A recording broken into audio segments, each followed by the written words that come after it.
You are sitting in the library at 2 a.m. 3 exams. 2 projects. 1 essay that's due in 6 hours and you haven't opened the document yet. Your brain is screaming at you to start, but your fingers won't move. Instead you are scrolling. Refreshing your email. Reorganizing your desk supplies. Literally anything except actually doing the thing. And in that moment, you are convinced you are broken. Like, genuinely, scientifically broken. But here's the actual tea, your brain isn't broken. It's just doing exactly what brains do when they're terrified. Procrastination isn't laziness. It's not character flaw. It's not you being a failure who can't get it together. Procrastination is your brain's way of protecting you from something that feels too big, too scary, or too uncertain right now. And that's actually wild when you think about it.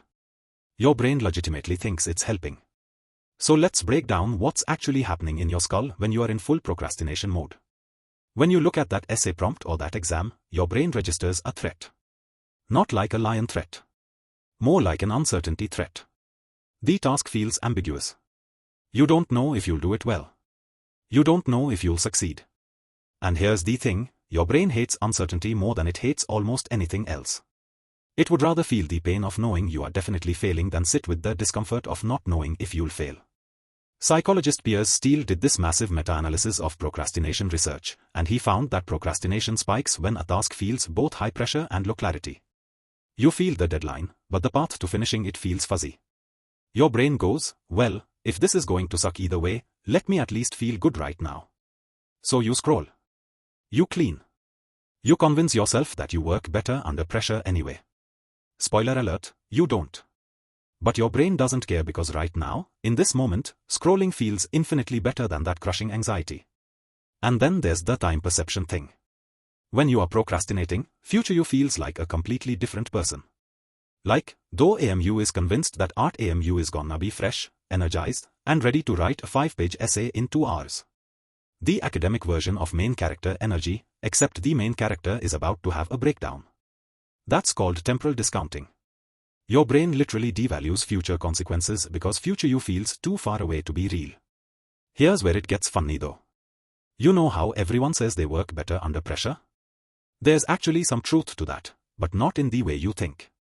When you procrastinate until the last minute, the pressure is now so intense that your brain finally has enough dopamine and urgency to override the anxiety.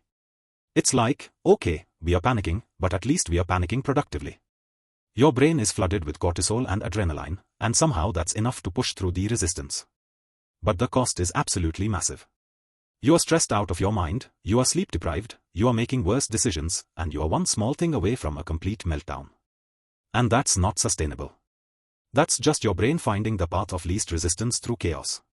So how do you actually stop the cycle? First, you gotta make the task feel less terrifying.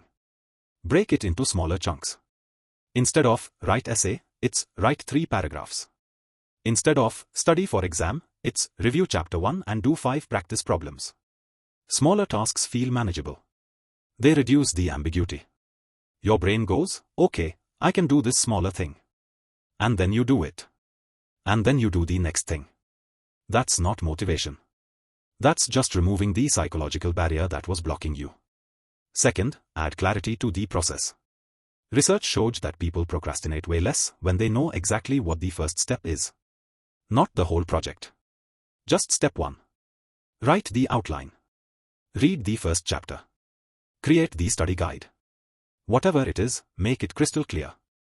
Your brain hates mystery, so give it certainty about what comes next.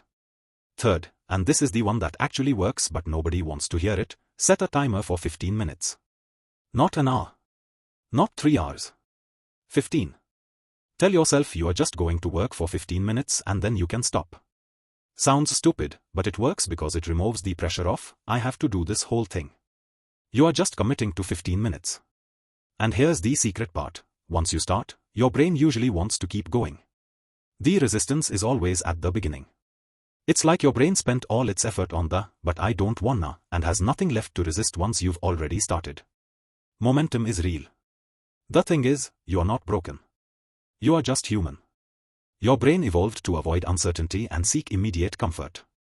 That's a feature, not a bug. It kept our ancestors alive. It's just not built for college essays and exam prep and long-term goals. So you have to work with your brain instead of against it. Give it smaller tasks. Give it clarity. Give it permission to start small. And most importantly, give yourself some grace when you mess up, because literally everyone procrastinates. Everyone. Even the people who say they don't are probably lying, or they found a system that finally clicked for them. So the next time you are sitting in the library at 2 a.m., spiraling, convinced that you are broken, just remember. Your brain isn't broken. It's just scared. And scared brains need a plan, not a deadline. They need a small step, not a mountain. They need 15 minutes, not overnight redemption. You are not failing. You are just learning how your brain actually works. And once you figure that out, everything changes.